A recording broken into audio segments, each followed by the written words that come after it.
લોકસભાની ચૂંટણીનો રંગ તમારે સમજવો હોય તો દેશના બીજા રાજ્યો પર નજર કરજો, કેમ કે ગુજરાતમાં તો ચૂંટણી એક બેઠક પર સીમિત બની રહી છે। 3-4 બીજી લોકસભાની બેઠકો એવી છે કે જ્યાં થોડું થોડું યુદ્ધ ચાલી રહ્યું હોય એ પ્રકારના દ્રશ્યો સામે આવે છે, પરંતુ છતાંય આક્રમક પ્રચારની વચ્ચે પણ મુદ્દાઓ દૂર દૂર સુધી નથી દેખાતા। સત્તા પક્ષની પાસે પુનરાવર્તન માટે નરેન્દ્ર મોદીનો એકમાત્ર ચહેરો છે, પણ કયા મુદ્દાઓના આધારે મતદાન એ હજુ પણ પ્રશ્ન છે। વિપક્ષની પાસે હજુ પણ એક ચોક્કસ મુદ્દો ઊભો થયેલો કે જેના આધાર પર ચૂંટણી લડવા માંગે છે। આમને કાઢીને અમને લાવો, પણ શું કામ લાવો? એવું શું પરિવર્તન કરવા માંગો છો? વ્યક્તિ નહીં પણ નીતિથી દેશ બદલાય છે, પણ નીતિ આખરે વ્યક્તિ ઘડે છે। તો કયો વ્યક્તિ, કયો ચહેરો, શું નીતિ, કોઈ વાતો પર સ્પષ્ટતા નથી અને ધીરે ધીરે એક વિવાદ એટલો લાંબો વધી રહ્યો છે જે જોતા થાય છે કે દરરોજ આ મુદ્દો શાંત થવાનો હોય છે। જાણી જોઈને કોઈ આ મુદ્દાને આને સતત સળગાવીને રાખવાની કોશિશ કરી રહ્યું છે। બાકી આ મુદ્દો કદાચ આજે સાંજ સુધીમાં સુલજી ગયો હોત। નમસ્કાર, આપની સાથે હું દેવાંશી।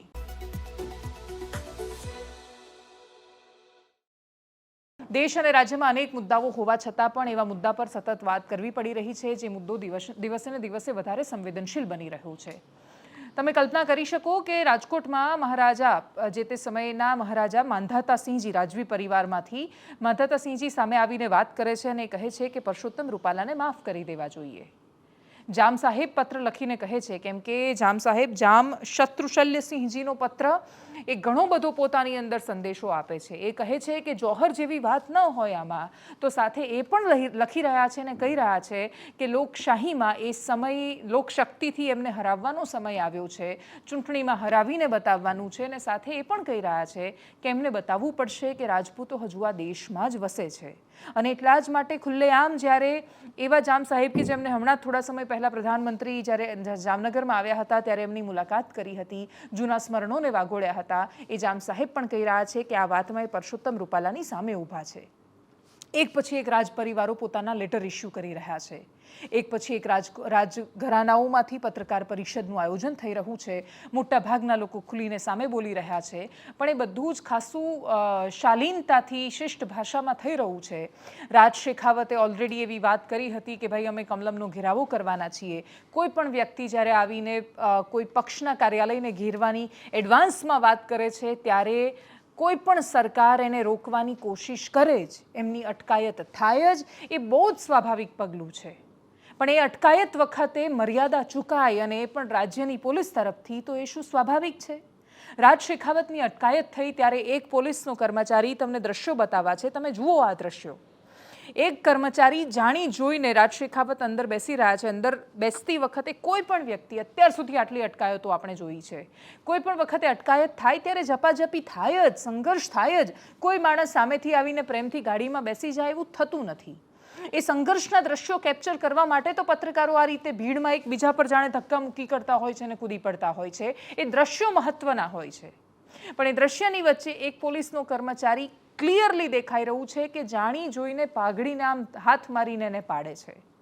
કોઈ પણ વ્યક્તિ માટે જાતિની અમુક લાક્ષણિકતાઓ એમનું સ્વાભિમાન છે। કોઈ બ્રાહ્મણની જનોઈ ખેંચે એટલે એ વ્યક્તિ જાતિમાં માનતો હોય કે ન માનતો હોય, જનોઈ એ એના માટે ઓળખ છે સ્વાભિમાનની, એની પરંપરાની, એની સંસ્કૃતિની। ક્ષત્રિયો માટે પોતાની પાઘડી એ એમનું અભિમાન છે। રાજપૂત સ્ત્રીઓ માટે જ્યારે પલ્લુ માથા પર મૂકે છે ત્યારે એ એમના સ્વાભિમાનની વાત આવે છે।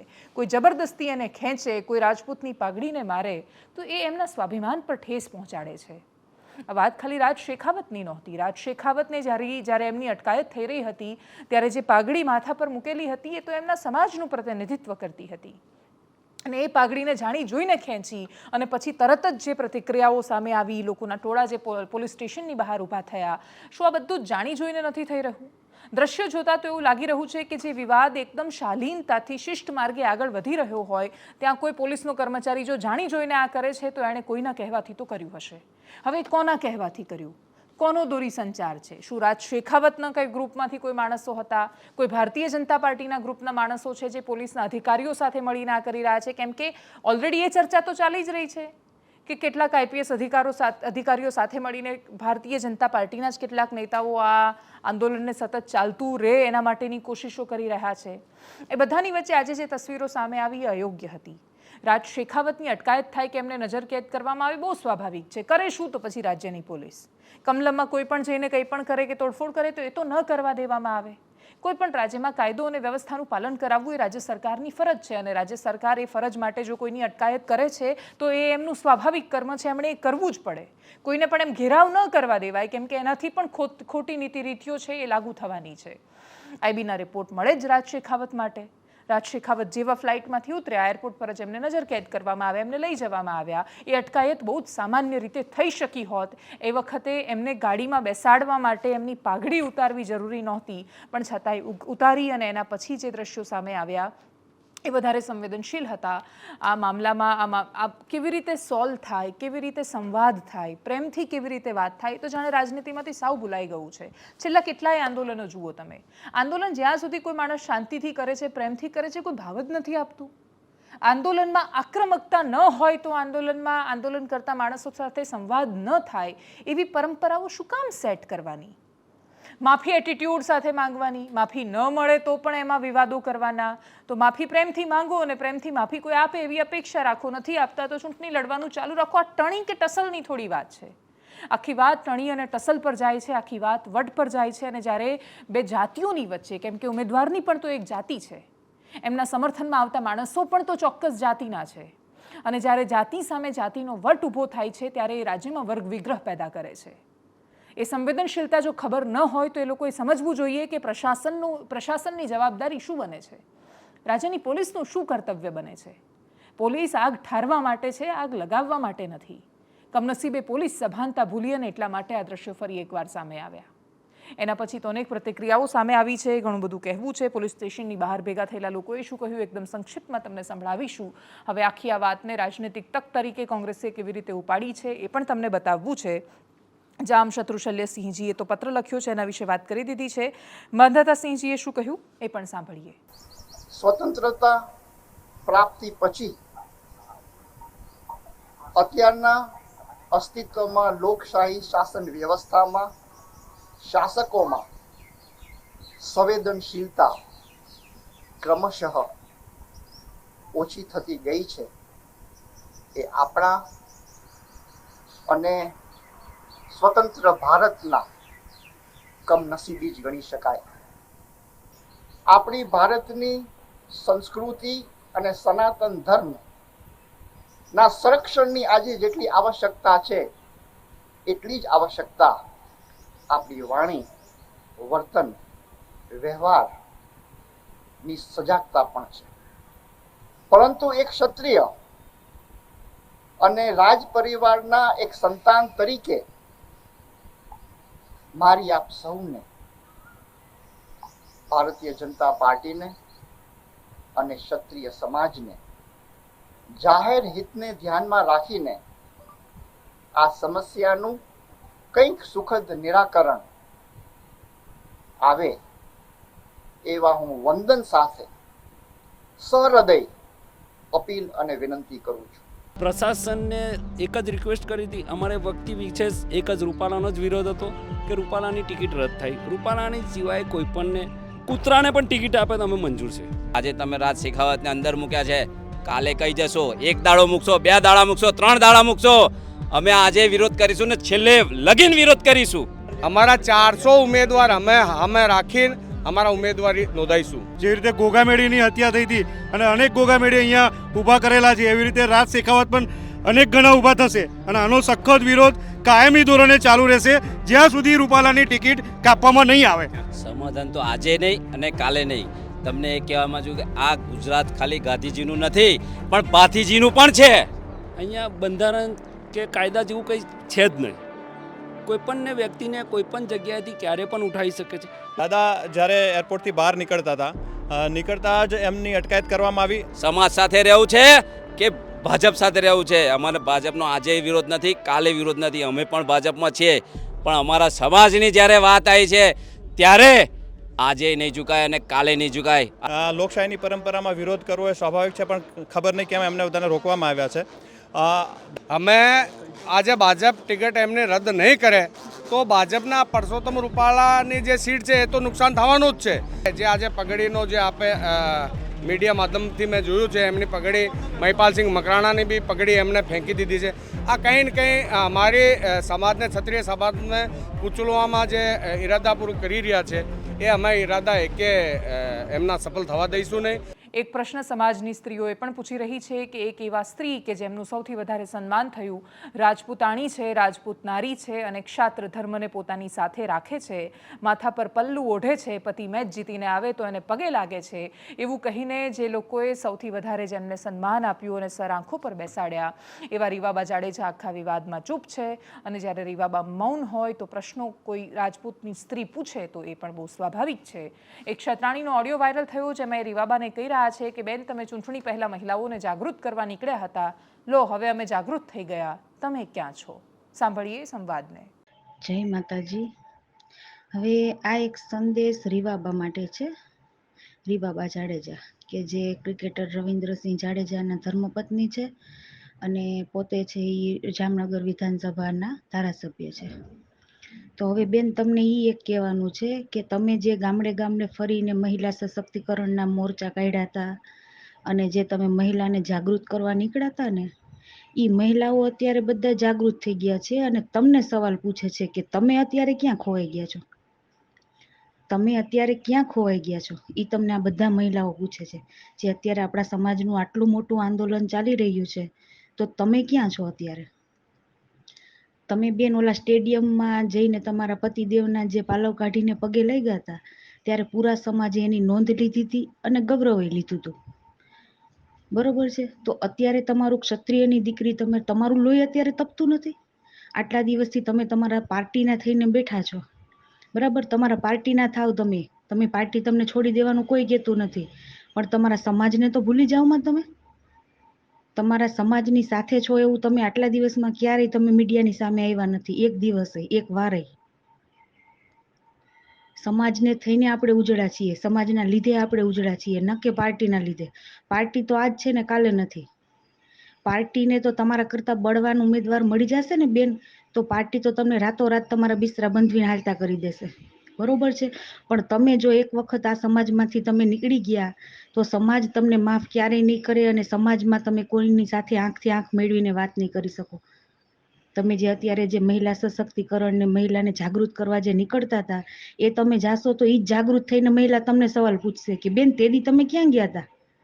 અત્યારે નાનાથી નાની, સામાન્યથી સામાન્ય આપણા બહેનો દીકરીઓ જે રોડ ઉપર આંદોલન કરી રહ્યા છે આટલા દિવસથી, રાત દિવસ મહેનત કરે છે, તો તમે આટલા હોદ્દા ઉપર બેઠા છો, તો તમે તો કાંઈક તમારા સમાજને કાંઈક તમારું તો સેવા યોગદાન આપો બેન. ભૂપેન્દ્રસિંહ ચુડાસમા, હકુભા જાડેજા કે પછી જયરાજસિંહ જાડેજા આ એવા રાજનેતાઓ છે જેમણે પોતાનો પક્ષ પસંદ કર્યો છે. એમણે કહ્યું છે કે અમે અમારી પાર્ટીની સાથે છીએ, પોતાની પાર્ટી માટે પ્રતિબદ્ધતા રાખવી એ કોઈ ખોટી વાત નથી. જયરાજસિંહ જાડેજાનું જે ભાષણ હતું, એમણે જે પછી મીડિયા રિએક્શન આપ્યું અને આખી વાત થઈ, એ વિવાદાસ્પદ હતી અને એના કારણે બહુ જ પ્રશ્નો થયા, વિવાદ વધ્યો, એ બધી હકીકત છે.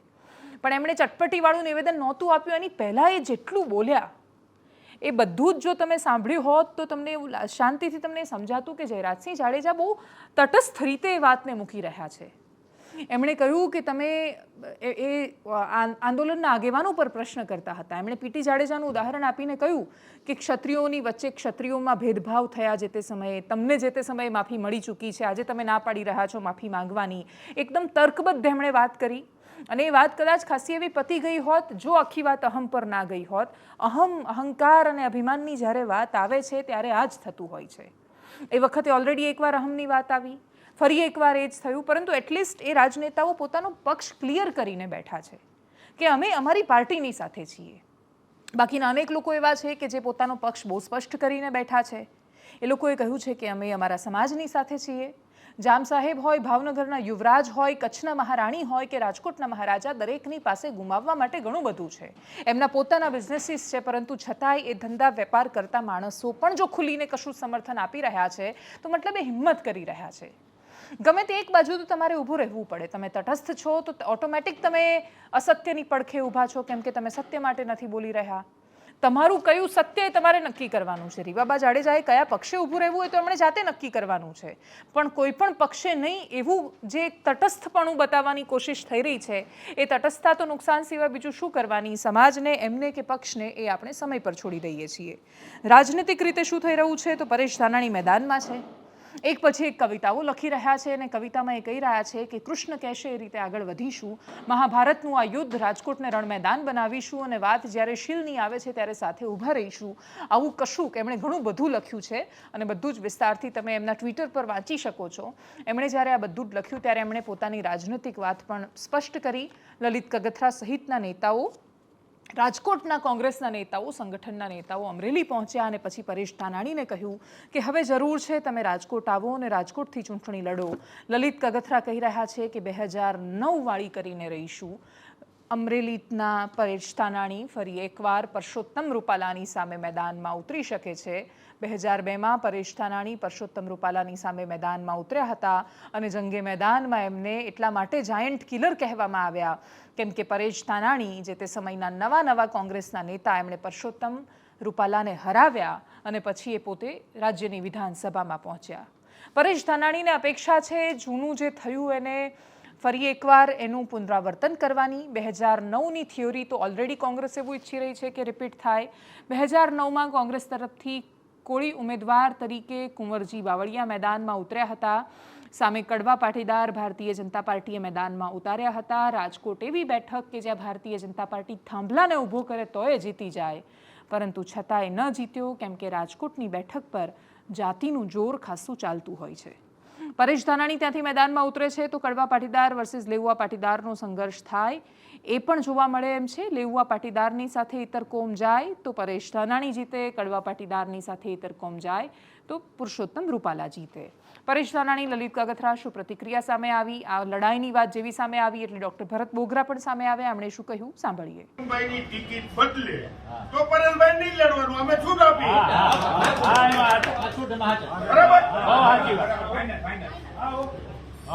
માનો કે નથી થવાનું તો નહીં લડવાનું. અમારે જો પરસોત્તમભાઈ નું જે વાતાવરણ બન્યું છે એનો લાભ લેવા માટે અમે તમને કહી દીધી તો એમાંથી કોંગ્રેસ ઉભી થાય એમ છે. પણ જો કોઈ પણ એને કઈ પણ થાય અને પરસોત્તમભાઈને બદલાવાની વાત આવે તો અમે તમને સામેથી કહી દઉં પરેશભાઈ તમારે નથી લડવાનું. મારી વાત સાથે બધા આ ચૂંટણીમાં કોઈ પણ લડવા આવે વિરોધ પક્ષથી અમે એને આવકારીએ છીએ. પરેશભાઈ ધાનાણી આવે, કદાચ રાહુલ ગાંધી આવે, સોનિયાજી આવે, કોઈ પણ નેતા આવે અમારા માટે સન્માનની છે. હું એટલું કહીશ કે રાજકોટમાં કદાચ કોઈ નેતા ચૂંટણી લડ્યા હોત તો ડિપોઝિટ પણ બચે નહીં એવી સ્થિતિ હતી, એટલા માટે ડરતા અમરેલી સુધી મનાવવા ગયા.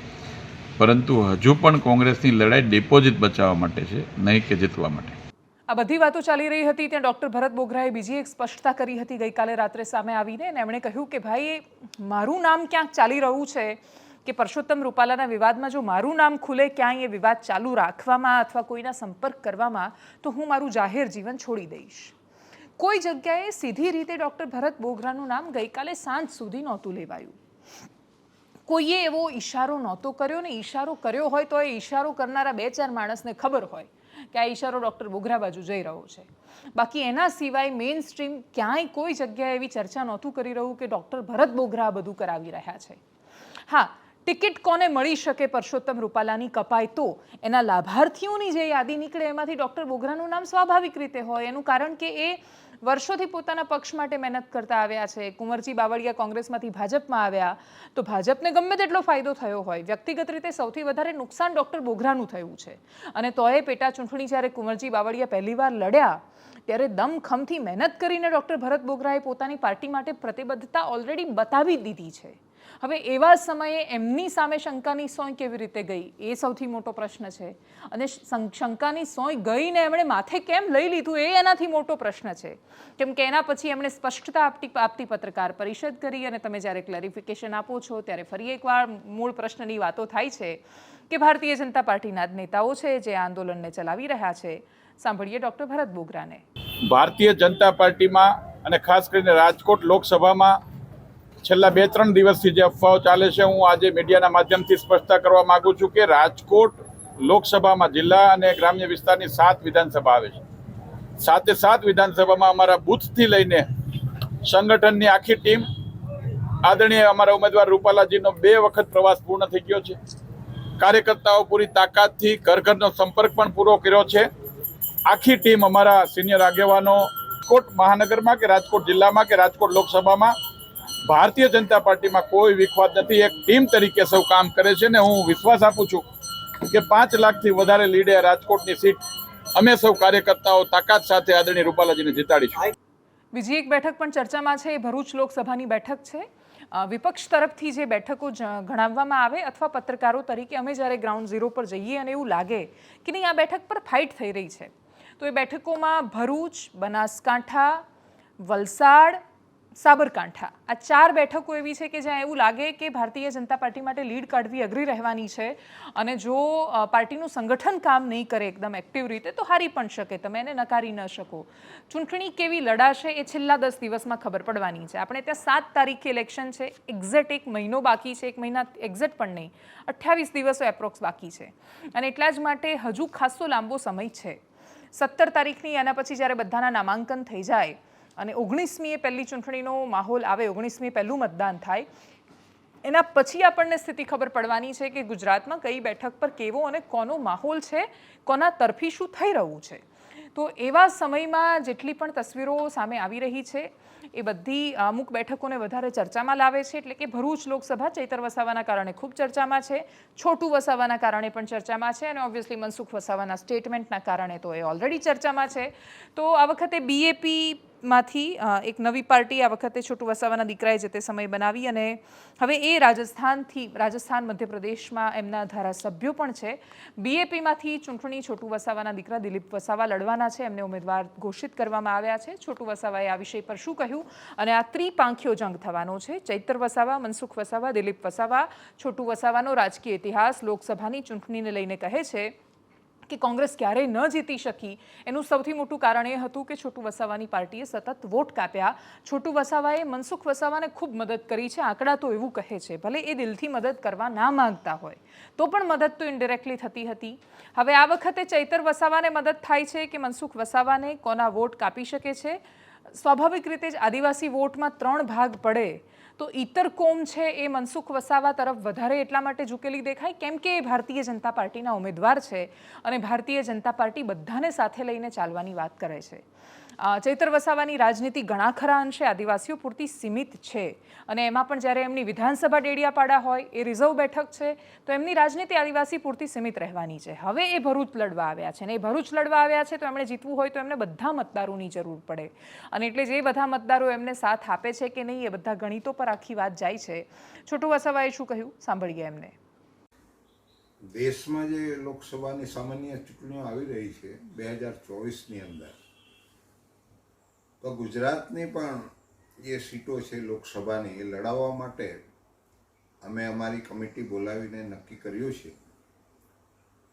એના ભાગરૂપે હું આ પાર્ટી બાપ પાર્ટી છે એનો સંરક્ષક છું અને એ કમિટીએ જે નિર્ણય લીધો છે એ નિર્ણય આજે હું અહીં આગળ રજૂ કરું છું કે ભરૂચની જે લોકસભાની બેઠક જે બહુ જ ચર્ચામાં છે, બધા જ લોકોને, બધી જ પાર્ટીઓને રસ અહીં બહુ જામી ગયો છે, તો અમે બાપ પાર્ટી તરફથી પણ અમારો પ્રત્યાશી અમે ઉતારવાના છે. ના એનું નામ છે દિલીપભાઈ છોટુભાઈ વસાવા. અમે એ ફોર્મ ભરાવવાના છે ને એ દ્વારા આદિવાસીઓની જે સમસ્યા છે ગુજરાતની અંદર અને દેશની અંદર, એ સમસ્યા હલ કરવા માટે અમે વર્ષોથી પ્રયાસ કરીએ છીએ. આજે પણ અમે બાપ પાર્ટી બનાવીને આ પ્રયાસ અમારો ચાલુ રાખવાના છે ને એના ભાગરૂપે ગુજરાતમાં ઘણી જે સીટો છે એના પર અમે પ્રત્યાશી મૂકવાના છે ને ભરૂચની અંદર આજે હું જાહેરાત કરું છું દિલીપભાઈ છોટુભાઈ વસાવા એ અમારા પ્રત્યાશી રહેશે અને આ સામાન્ય ચૂંટણી લડીને અમારા પર જે અત્યાચારો થાય છે આદિવાસીઓ પર, જે અમે દેશના માલિક છીએ, જંગલોના માલિક છીએ, આજે સરકાર દ્વારા ઘણી સરકારો બની છે ને એ અમારા પર હુમલા ચાલુ રાખેલા છે, એનો વિરોધ કરવા માટે અમે આ પાર્ટી બનાવી છે ને પાર્ટી દ્વારા અમે અમારી લડત આપશું અમારા જે હક અધિકાર છે, જે સંવિધાનિક અધિકાર છે, એને લેવા માટે અમે આ ચૂંટણી દ્વારા પ્રયાસો કરશું, અમારો અવાજ બુલંદ કરશું. દેશના બે સમાચાર પર વાત કરતા પહેલા ગુજરાતના એક એવા સમાચારની વાત કરવી છે જેના વિશે વાંચતાની સાથે કેટલાય સમયથી આ મુદ્દો ચાલી રહ્યો છે. આટલા દિવસો પછી ઘણા ખરા નિવેદનો સામે આવ્યા, રાજનૈતિક પક્ષોની પત્રકાર પરિષદો સામે આવી અને એના પરથી એટલું સમજાયું કે એક પંક્તિ વર્ષો પહેલાં સાંભળી હતી, ભજનની જેમ સ્કૂલમાં ગાતા હતા. એની લાઈનો હતી કે જો જે રે તારી જિંદગી જવાની, ગરીબોના લોહી ચૂસી લાખરે કમાયો તોય તું ના ધરાયો, જો જે રે તારી જિંદગી જવાની. કેટલાક લોકો એવા ભયાનક વિકૃત મનોવૃત્તિ ધરાવતા હોય છે કે એ લોકો ગરીબને નથી છોડતા. કચ્છનો કિસ્સો છે. અંજારના મણીલાલ વેગડ અને સવાભાઈ મણવર નામના ખેડૂતો વેલ્સપન કંપની પાસે એમની જમીન, જે તે સમયે કંપનીએ કહ્યું કે ભાઈ અમારે પ્રોજેક્ટ આગળ વધારવા માટે જમીનની જરૂર પડે છે. એ જમીન સરકાર પાસે આખું એનું સરકાર લઈને પછી એમને આપે એ રીતે આખો પ્રોજેક્ટ એમાં ગયો. 76 કરોડ જે તે સમયે કિંમતની વાત આવી. 16 કરોડમાં સરકારે આખરે એ આંકડો તૈયાર કર્યો. 16 કરોડ રૂપિયા એ ગરીબ ખેડૂતોના ખાતામાં જવાના હતા. એ એવા દલિત સમાજમાંથી આવતા ખેડૂતોની જમીન હતી કે જે તે સમયે એમને ખેડે એની જમીનના ભાગમાં કદાચ મળી હશે, એના પર એ ખેતી કરતા હશે. હવે એ જમીન આ કંપની લેવાની તો 11 કરોડ રૂપિયા, ઓલરેડી 3.25 કરોડ રૂપિયા જેવા તો આપી દીધા હતા, કંઈક 11-11.5 કરોડ બાકી હતા આપવાના. અને આટલા કરોડ રૂપિયા આપવાના બાકી હોય ત્યારે એવા સમયે કંપનીના લોકો, એમણે જે ફરિયાદમાં એમના જે વકીલ જે નામ લઈ રહ્યા છે એમાંથી એક ભારતીય જનતા પાર્ટીના ત્યાંના એ વખતના અંજારના પ્રમુખ હેમંત શાહ, ડૉક્ટર વી.કે. જોશી કે જે અત્યારે અધિકારી છે અને અત્યારે અમદાવાદમાં પોતાની નોકરી કરી રહ્યા છે, વેલ્સપન સેઝના અધિકારી, આટલા લોકોના એમણે નામ લીધા છે. હાલ પ્રાથમિક દ્રષ્ટિએ કેસ કોર્ટમાં જશે, આગળ શું થાય છે એના પર બધી નજર પડશે. પણ આ લોકોએ ભેગા થઈને ખેડૂતને એવું સમજાવ્યું કે ભાઈ આટલા બધા રૂપિયા તારા અકાઉન્ટમાં આવશે તો ઇન્કમ ટેક્સવાળા તને હેરાન કરી મૂકશે, તારા ત્યાં દરોડા પડશે, આટલા બધા રૂપિયા આવશે તો કેટલા બધા પ્રોબ્લેમ થશે તારે. એક કામ કર, અમે તને બોન્ડ ખરીદીને આપીએ છીએ અને આ બોન્ડ ખરીદીને આપીશું એટલે તને 1.5 રૂપિયા મળશે. એટલે તું તારા 11 કરોડ રૂપિયા રોકીશ તો એના પર બીજા તને 5-6 કરોડ ઉમેરાઈને મળશે. ટૂંકમાં એ રીતે એમને સમજાવ્યો. ખેડૂતોએ પણ વિચાર્યું વાત સાચી છે, આટલા બધા રૂપિયા અકાઉન્ટમાં રાખીને ઇન્કમ ટેક્સવાળા આવે તો. વ્યક્તિ જ્યારે ભોળો હોય ત્યારે એને કોઈ પણ છેતરી જતું હોય છે. કરોડો રૂપિયા આ ખેડૂતોએ ક્યારેય જોયા જ ન હોય જીવનમાં એકસાથે. એટલે એમના માટે પણ એ બહુ જ મોટી રકમની વાત હતી. હવે તમે સમજો કે કચ્છનો એવો ખેડૂત કે જેને હોય ખાવાના સાંસા પણ એ નીકળે કરોડોનું દાન કરવા અને પછી બોન્ડ ખરીદીને આપે. એસબીઆઈએ કોર્ટમાં ડેટા આપ્યો ઇલેક્ટોરલ બોન્ડનો અને પછી ખબર પડી કે ઇલેક્ટોરલ બોન્ડ ભારતીય જનતા પાર્ટીને જે દાન મળ્યું છે એમાંથી કચ્છના એક ખેડૂતને ખાવાના સાંસા હતા એ દાતા બની ગયો. ભાઈ વિચારો કે જે ખેડૂત પોતે પોતાની જમીન જાય છે એમાં એને અમુક કરોડો રૂપિયા મળે છે, બાકી એની પહેલાં એની શું સ્થિતિ હતી? એ માણસે 11 કરોડ રૂપિયાનું દાન કરી નાખ્યું ભારતીય જનતા પાર્ટીને. થયું શું આમાં? તો જે પ્રાથમિક દ્રષ્ટિએ હેમંત શાહ તરફથી કોઈ ચોક્કસ સ્ટેટમેન્ટ આવ્યું નથી, પણ એમણે ઉપરવાળાને ખુશ કરવા માટે કે ભાઈ અમે આટલું દાન અપાવ્યું, એ ખુશ કરવાના ચક્કરમાં ગરીબ ખેડૂતના રૂપિયા જે એની જમીનના ભોગે એને મળ્યા હતા એ સીધા આપી દીધા ભારતીય જનતા પાર્ટીના ખાતામાં. હવે એ લોકો ગાંધીનગર સ્ટેટ બેંકમાં એને એસબીઆઈમાં લઈને આવે છે. ગાંધીનગર એસબીઆઈવાળા પેલાને બોન્ડ આપે છે, પૈસા આપે છે, એની સામે ને પેલો બોન્ડ ખરીદીને ભાજપમાં આપે છે. તમે વિચારો આ રીતે તમે દાન લેશો? ઓલરેડી પ્રશ્નો છે. કોન્ટ્રાક્ટ જેવો લીધો એટલે તમને 800 કરોડનો તમારે કોન્ટ્રાક્ટ લેવો છે, 80 કરોડનું દાન આપો, 80 લાખનું દાન આપો, અલગ અલગ બધાના આંકડાઓ છે. એ પ્રમાણે તો સંયોગ બેસાડવામાં તો કેટલા લોકો નામ સામે આવ્યા છે. ઈડીઆઈટીની રેડ પડે, પૈસા દાનમાં જાય. કોઈ પણ પ્રકારનો સમસ્યા સામે આવે, પૈસા દાનમાં જાય. તો દાન કહેવાય આને? દાનની વ્યાખ્યામાં આવે આ બધું જ? અને એ પણ એવા ગરીબ ખેડૂતોનું દાન 11 કરોડ રૂપિયા આપી દીધા એ લોકોએ. એમને કશી ખબર નથી. થોડા મહિના પછી પૂછવા ગયા, આખો મામલો સામે આવ્યો ને ઇલેક્ટોરલ બોન્ડમાં નામ આવ્યું ત્યારે એમને ખબર પડી કે ભાઈ આ તો 11 કરોડના દાતા છે. આ મામલે સૌથી પહેલા કોંગ્રેસે, એના પછી આમ આદમી પાર્ટીએ, ત્યાંના સ્થાનિક નેતાઓએ પત્રકાર પરિષદ કરી હતી. શું કહ્યું એમણે સાંભળીએ એમને એકદમ સંક્ષિપ્તમાં. નવાઈની બાબત એ છે કે ખેડૂતનું ખાતું એમના જ ગામમાં વરસામેરી મધ્યે ગ્રામીણ બેંકમાં આવેલું હતું, પરંતુ વ્યવસ્થિત કૌભાંડ કરવા માટે એક્સિસ બેંક અંજારમાં નવું ખાતું ખોલાવવામાં આવ્યું અને ખેડૂતને એવું સમજાવવામાં આવ્યા કે તમે જો રકમ છે એ અમે કંઈ બોન્ડમાં રૂકશો તો તમારે 1.5 ગણા તુરંત થઈ જશે. આવા પ્રલોભનો આપી અને ખેડૂતને ગાંધીનગર લઈ ગયા. ગાંધીનગર એક્સિસ બેંકમાંથી પાવરનામાના આધારે એમના ચેકની રકમ ઉપાડી અને સ્ટેટ બેંક ગાંધીનગર શાખામાં ત્યાંની શાખામાંથી બોન્ડ ઇલેક્ટ્રોલ જે ચૂંટણી બોન્ડ જ કહેવાય આમ તો એ બોન્ડ લેવામાં ખરીદવામાં આવ્યા. 11 કરોડના બોન્ડ એ ભારતીય જનતા પાર્ટીના ખાતામાં જમા કરવામાં આવ્યા. તો વિચાર કરો કે એક સામાન્ય ગરીબ ખેડૂત એના પરિવારની માન રોજગારી ખેતીમાંથી ઊભી કરતા હોય એ એમની જમીન વેચે અને 13 કરોડમાંથી 11 કરોડ જેટલી માતબર રકમના બોન્ડ એ ભારતીય જનતા પાર્ટીના ખાતામાં જાય. એમાં કંપનીના અધિકારીઓ એમની સાથે ગયા હતા, એમની ગાડીમાં લઈ ગયા હતા. અહીંયાના અધિકારીઓ પણ સાથે હોય એવું લાગી રહ્યું છે. અને અમે તો એટલું કહેવા માગીએ છીએ કે અત્યારે કચ્છ જિલ્લામાં જોઈએ તો વહીવટી તંત્રનો જે રીતે દુરુપયોગ કરવામાં આ સરકાર કરી રહી છે. ઘણી વખત અમે ફરિયાદો કરી, રજૂઆતો કરી, પરંતુ અમને સાંભળવામાં આવતા નથી. પરંતુ હવે તો ચૂંટણી ફંડ માટેની વ્યવસ્થા પણ અધિકારીઓ કરી દે છે. કારણ કે આમાંથી 13 કરોડમાંથી 11 કરોડ રૂપિયા એ ખાલી કંપનીના કહેવાથી ખેડૂતોને આપી દીધા હોય. આમાં અધિકારીઓ પણ સાથે જ હોય અને ભાજપના નેતાઓ પણ સાથે મળી ખેડૂતે એની ફરિયાદ પણ કરી છે અંજાર પોલીસ સ્ટેશનમાં. આગળ વાત એકદમ સંક્ષિપ્તમાં અરવિંદ કેજરીવાલની કરીએ. કોર્ટમાં ગયા હતા, તર્ક એવો આપી રહ્યા હતા કે ભાઈ તમે ટાઈમિંગ તો જુઓ, ચૂંટણીના સમયે પકડવામાં આવ્યા છે. કોર્ટે કહ્યું કે ભાઈ આરોપી હોય, હવે ચૂંટણી છે એટલે અમને છોડી દો, એવું થોડું ચાલે. આ પ્રકારનું જ કંઈક કહેવાનું થતું હતું હાઈકોર્ટનું. શું પ્રતિક્રિયાઓ સામે આવી, સાંભળીએ. अभी माननीय उच्च न्यायालय का फैसला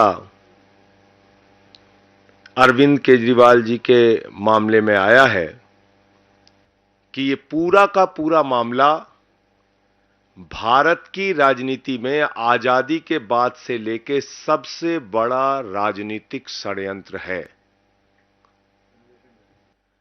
दिल्ली की प्रचंड बहुमत से चुनी हुई अरविंद केजरीवाल को गिराने और खत्म करने का मकसद है.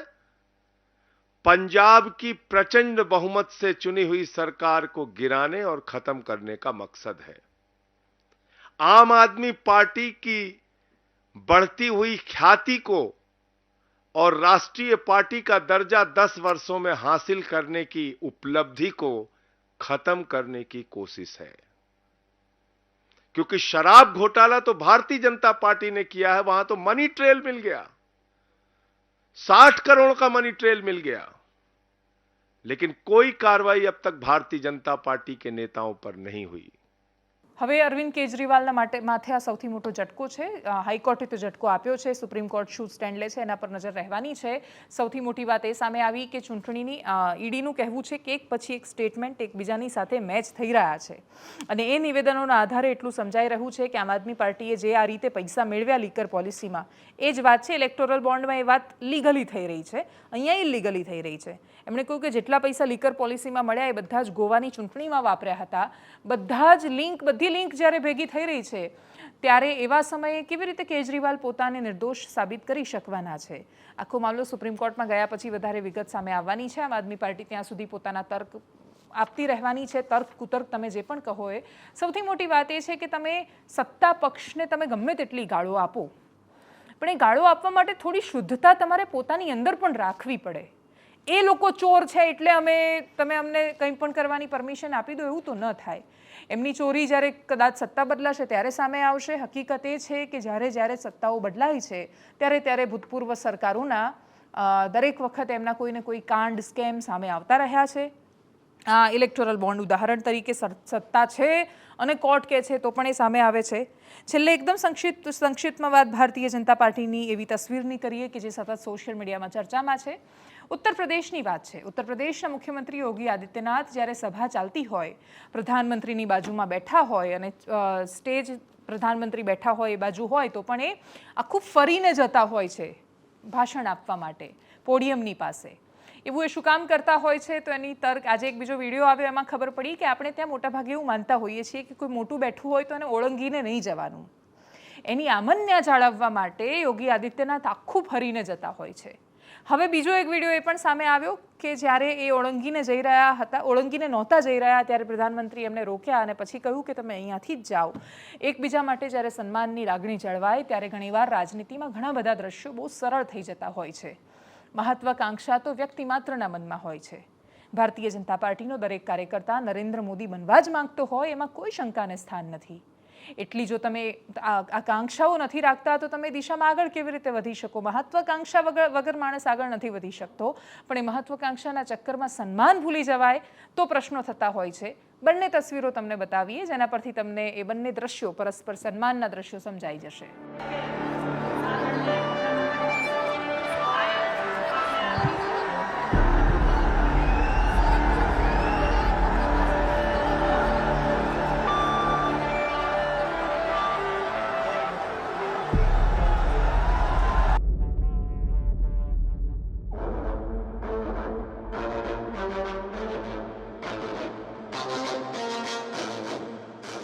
એનાલિસિસમાં અત્યારે બસ આટલું. જો આપ અમને યુટ્યુબ પર જોઈ રહ્યા છો તો સબસ્ક્રાઇબ કરો, ફેસબુક પર જોઈ રહ્યા છો તો ફોલો કરો, અમારા વિડીયોને શેર કરો. નમસ્કાર.